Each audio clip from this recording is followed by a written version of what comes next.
రోజు Jawahar Nagar municipal corporation 7వ division పరిధిలో బీజేఆర్ నగర్ కాలనీ వాసులకు 7వ డివిజన్ కార్పొరేటర్ మెట్టు ఆశాకుమారి సూచన మేరకు తెలంగాణ రాష్ట్ర కాంగ్రెస్ పార్టీ టీపీసీసీ ఉపాధ్యక్షుడు మేడ్చల్ నియోజకవర్గ ఇన్ఛార్జ్ తోటకూర వజ్రేష్ యాదవ్ నివాసంలో సీఎం రిలీఫ్ ఫండ్ చెక్కుల పంపిణీ జవహర్ నగర్ కాంగ్రెస్ పార్టీ సీనియర్ నాయకులు మెట్టు వెంకన్న ఆధ్వర్యంలో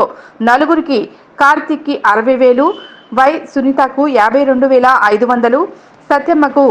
49,000, గంగాధర్కు 18,000 తోటకూర వజ్రేష్ యాదవ్ చేతుల మీదుగా చెక్కులు అందించడం జరిగింది. ఈ కార్యక్రమానికి కాంగ్రెస్ పార్టీ నాయకులు తదితరులు పాల్గొన్నారు.